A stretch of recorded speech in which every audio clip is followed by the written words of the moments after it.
and welcome to our series on famous sign language interpreters. Today I'm with Byron Abuli. Welcome, Byron. Thank you. It's a pleasure to be with you. Yeah, please tell us a little bit about when you began sign language interpretation and why. Why, of all the work in the world, did you decide to learn sign language? Well, mine is a weird journey because I have a background in education. So I'm trained as a special needs education teacher with emphasis on deaf education. Okay. Right? So that was a specialization, right? Mm-hmm. But when I wanted to join university, my focus was mainly to do sign language because, well, considering where I come from, I'm not a guy who can say I know my mother tongue. So sign language was that one language I can be proud of and say like, yeah, I think I know a language that also members of my family don't know. So when I started, my interest was to be a deaf educator. So I started teaching. So I've been in a number of schools like Machakos, Kwale, and there's a school in Mombasa, we call it Mississippi, which is a school in Italy, quite inclusive. So it is after being in Kwale now that the need of a sign language interpreter in Mombasa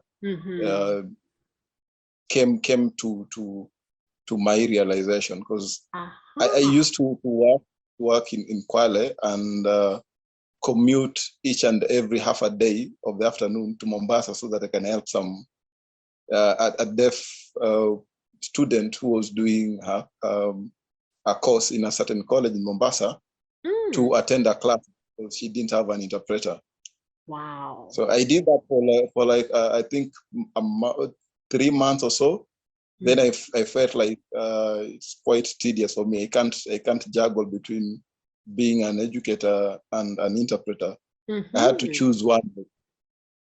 And when I was how and to go about it, it's better for me to go out there because within Mombasa, I found there was an organized deaf lobby group that were trying to ensure accessibility for persons with disabilities, specifically within Mombasa in terms of accessing higher education. Right. Because as an educator, when you teach, you feel, what is the future of my students? Yes. Right? That's so right. You are teaching students. You're teaching students who, after Form 4, they can't access any other further education from that. Right. So to me, I was feeling like whatever I'm doing is not fulfilling in terms of whatever you're doing. So I'm not getting that personal fulfillment because at the end of all, these deaf students of mine still are going to face hurdles after school. Right, so meaning their A-level education wouldn't help them in most of excellence in most of the world out there. So right, it's so you get that you are an educator turned interpreter, and I know now you also moved into advocacy and lobbying. How did you get into the space of capacity building and connecting what you know from theory to practice to policy and legislation work? Well, most of the items you learn from, because we have a lot of expertise within the deaf community. It's just that sometimes the world out there, the hearing world out there is not aware of the same. So you'll get, when I started doing interpretation is when I was exposed to a number of disciplines that I felt like I have an interest into. And, as a sign language interpreter, you have to do a number of research for you to be able to deliver. Right. So I'll say most of this knowledge in terms of advocacy was mentored into me from the deaf community themselves. Oh, wonderful. And would you say you have any specialization in any technical linguistic fields of interpreting, or have you broadly worked across educational, community, clinical settings, law settings? I'm just curious about whether you have worked across the board or you have picked a specialty. Well, at the moment, considering the nature of interpretation that we're having, yes, so considering the how we are in terms of interpretation in Kenya, most of the time we have general system of interpretation, right? Like you have general interpreters. So we don't have specialized interpreter in a specific setting. And one of the reasons is, well, the gap that we have in terms of interpretation training, as you know, interpretation as a profession on its own.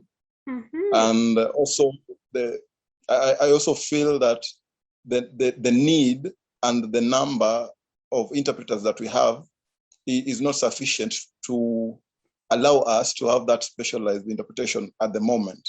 But that is a dream that I have. I'll wish for a time where we can have a lawyer who is also a sign language interpreter, because I feel he'll be in a better position working in a justice system setting compared to me, you know, just a mere teacher, right? So I feel that is a need, but we are starting from somewhere, and considering what other seasoned interpreter have been, you know, informing us, well, we are moving somewhere. All right. Yeah. So when did you begin your career? What year was that? Well, I started learning sign language around 2014, I guess, if I'm not wrong, because even though I registered as a student of education, doing SNE, within the first year, I already knew that I wanted to do sign language. So because within the curriculum of education is, the first year will be taught, first and second year, you are taught general aspect of disability with education.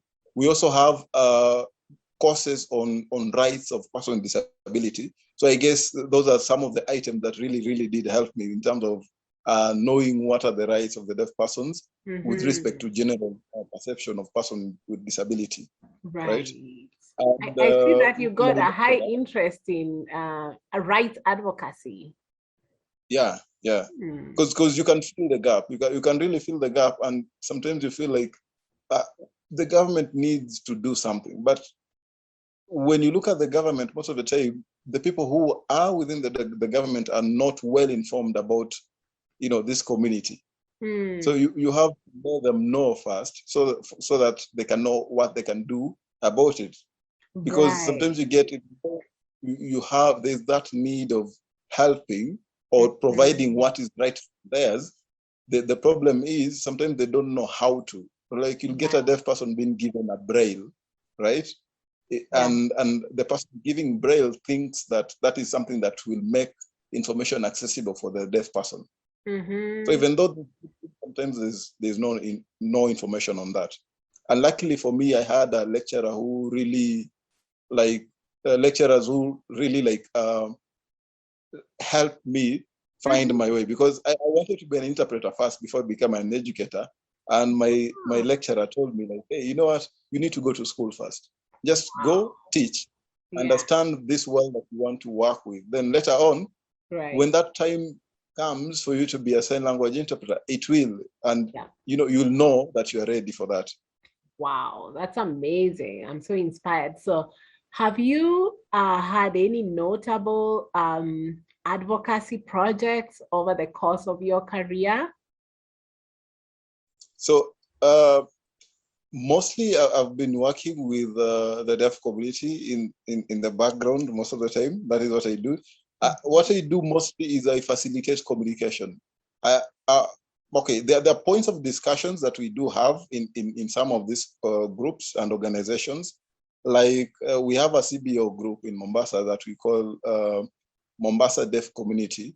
CBO, which is an umbrella body for other smaller groups within the 6 sub-counties in Mombasa. Okay. And that CBO is totally, fully deaf driven, right? Oh. So what we do is I'm there mostly as mostly like as a member. Where my views are required, I'll give them forward, but the larger responsibility that I play is facilitating communication in any way possible that I can. So what I've been doing, and it's through that I got even to come to meet even other lobby group within Nairobi and all that. So that is the major part that I do play, because I know that if there are people who can really push for change within the deaf community, it's right. the deaf themselves, right? So the best thing I can do is facilitate that process, because the only barrier that they're having is communication, and that is where I come in. I just become their mouthpiece, or I become their earpiece where possible. And it's important you just highlighted the next question on power dynamics, that they are running the show and you're only here as their mouthpiece. Tell me about the inequalities in power that bring about this stigma, discrimination, and oppression, and your role in this linguistic bridging is also a cultural bridge. So how have you used your sign language interpreting to bridge the two cultures? Seems like there's a whole deaf world with their culture and the hearing world with their culture. And what are some challenges that you can give practical examples on, of course, without saying the names of the people, of issues about discrimination, oppression, and how you manage to intervene because you understand the stigma and the power difference in society? Yeah, well, something that a privilege that I have as a sign language interpreter is that being a hearing person, I get, and I've been brought up within the hearing culture, so I get to understand how we do what we do within our culture. And well, now being a member of the deaf community, also I get to understand what is the culture of the deaf persons. Right. Well, this is also something that we also have to put in mind. Even though we are members of the deaf community, we are not the host within the community, right? Yes. So sometimes we really need to know how to balance between you as a sign language interpreter, as a member of the deaf community, and you as a sign language interpreter as a professional, right? Because when you work as a sign language interpreter as a professional, then you are neither a member of the deaf community nor a member of the hearing community. You're more of a bridge of communication, right?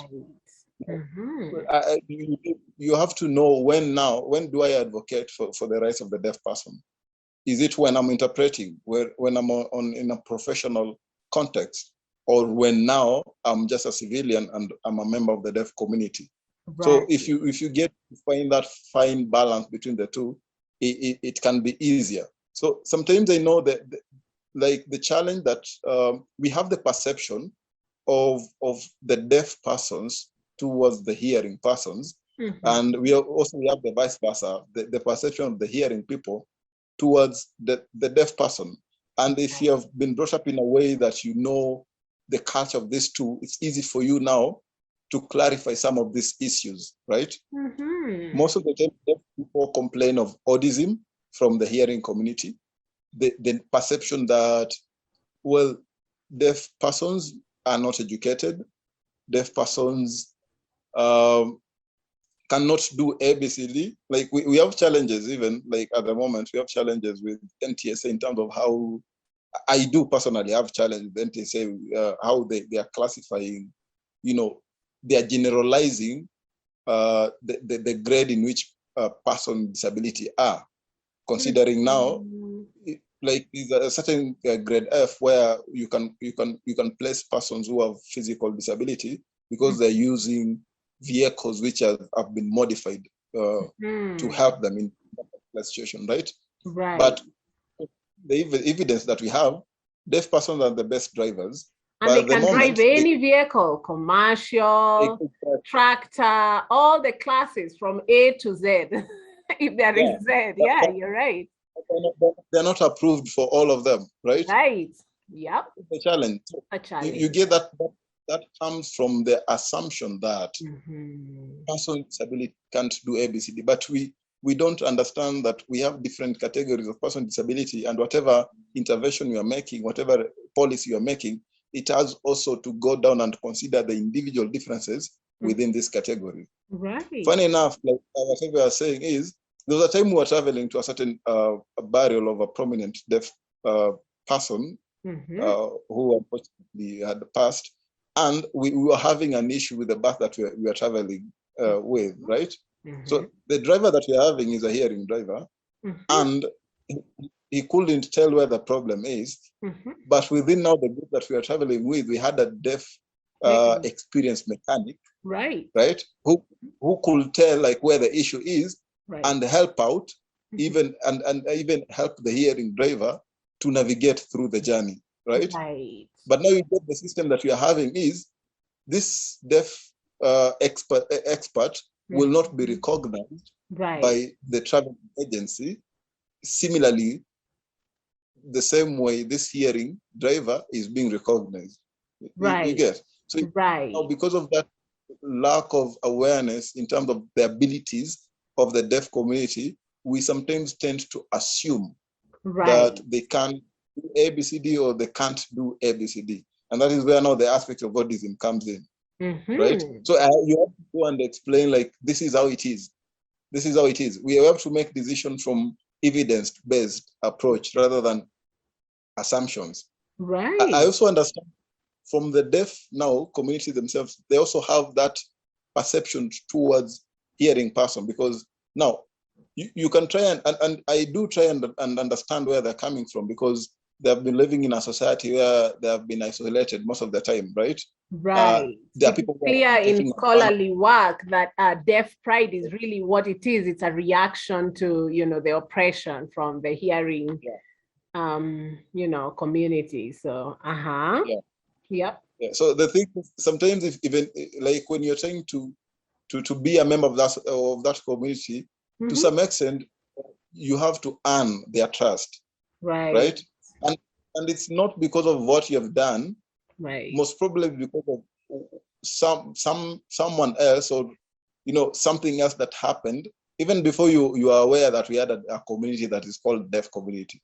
Right. But so that is basically there's a historical legacy that the hearing culture are very blind to. And so that rebuttal, the fighting back from the deaf comes out. Sometimes I've had people say deaf people are aggressive. They are always angry. I've had people say that. And I'm like, if somebody came and stepped on your toe every day, every minute and every second, would you not be angry? Exactly.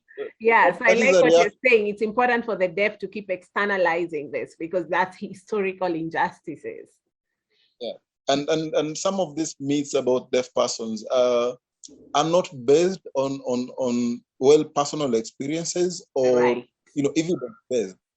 They are based on rumors, right? Right. It's a collective unconscious that's fighting back, just like we have any minority groups, such as Black Americans. They have a distinctive culture. Even if you were born today into the African American community, there's a distinctive culture that's always like, get off me, 8 minutes. We have that challenge of like stereotyping, like generally judging a community without like, because I know a deaf person who, anytime you meet him, he always wears a smiley face. Right. Right? Yes. Anytime. And if you tell me like deaf persons are always angry, like for me, I wouldn't get that. Right. I wouldn't get that. If you tell me like deaf persons are quiet, I wouldn't get that, because sometimes I'm more quiet than they are as deaf persons. So if we as hearing people, we can take time and try to learn about the deaf person from the deaf people themselves, don't even depend on me as Byron to tell you who the deaf persons are. Depend on the deaf persons themselves to tell you who they are, and it will be easier for you to really get that understanding of who they are as a person, and who they are as a community. Because there are things that people share, which makes up their culture, and there are things that individuals have, which makes up their behavior as an individual. And sometimes people now take that behavior of an individual deaf person and generalize it to be the behavior of the entire deaf community. Yeah, that is unfortunate. Yeah.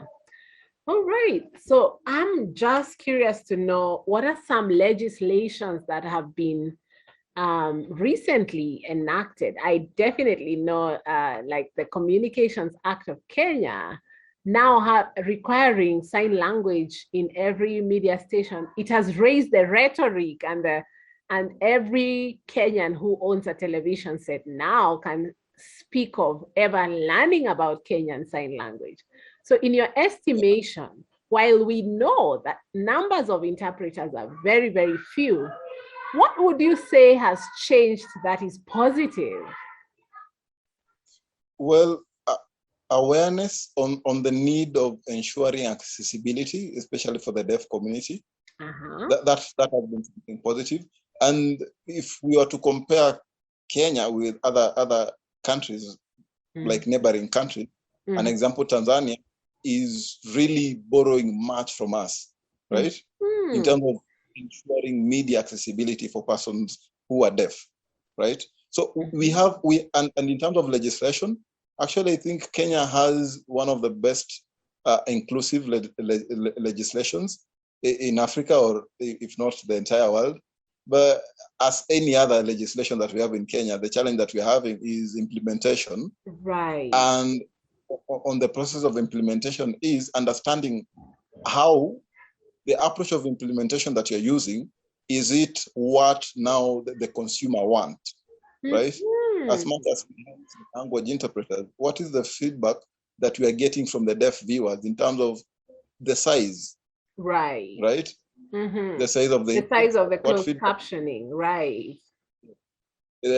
What about other needs? Because we have deaf people who are hard of hearing, and they'll prefer having captions rather than an interpreter. Right? Correct. Why are we limited to a particular to some programs in terms of providing interpretation? Why not all through?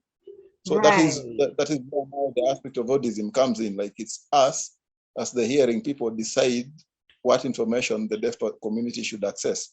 Though we do understand that, well, we can't get everything at once. It's a process. But now from the deaf community, they're feeling that, well, this process is taking too long, because the longer we are waiting at our own expense, not viewer expense. Their lives at stake. Yes, the quality of life is diminished. There's a lot more suffering, information lockout. Yeah, tell me about the sign languages bill. Well, that is a bill that is owned and driven by the deaf community. It's majorly driven by National Association for the Deaf. And what they did is they put together stakeholders within the deaf community to discuss the gaps that exist in the other existing legislations. Because now the challenge that we're having in other existing legislation is that it is more general when it comes to person with disability. And in that process now, most of the time the deaf community becomes a marginalized group within the person with disability fraternity, because for them, it's access to information that they are really missing. So for you to be in the same equal level as any other category, you need to be informed first. So there are gaps that exist in terms of what is the quality. Do we have training for professional sign language interpreter? Have we academized training of sign language? How can we differentiate linguistics from interpretation, right? So those are some of the gaps. How do we regulate? How do we register interpreters? How do we do that? How do we ensure accessibility in other areas? Because at the moment, accessibility has focused on media, and we forget that we have other settings like courts and hospitals and many others where we need also to have access to information. So the bill tries to kind of fill and provide solutions to the existing gaps that are there. And that is one thing that I'm really looking forward to. If it's something that it will go through, I'll really be happy. I know that at the moment it has been a challenge in terms of reaching out to everyone because of, well, Corona is here, right? So it has been a challenge, and yeah, I'm sure it will also provide room for more ideas and for, because I mean, there may be gaps within the bill that we may have not seen for those who have interacted with it. But the more we get our fresher eyes, then we can also improve and advance on the same. But considering the bill as it is, even the Association of the Deaf from America, they're saying, if you guys get this, you're going to be the role model to everyone in this universe, and we'll have to come and benchmark from Kenya. So that's right. Yeah.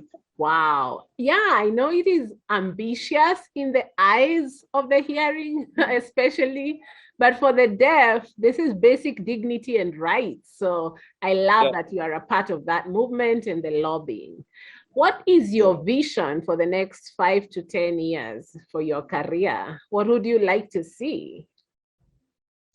Well, like for me, there's part of education in me that will never die. So my vision is to advance myself in terms of interpretation, like academically, right? Where I can. 5 years, I should have a master's in interpretation or something, right? That is something that, because if we don't do that in terms of interpretation, then we create generational gaps, right? Yes. We need to ensure standard training of interpretation. We need to ensure advancement of the profession as a whole, and we need to ensure that the spotlight is back to the deaf community. Like I'll want coming like 5 years. Let me just be a mouthpiece or an earpiece for a deaf person. Let them be the one doing presentations. Let them be the one doing interviews like this one, right? Let them take charge and let me facilitate the process. Yeah. Okay, got that. What is your Facebook page, and what's your closing shot?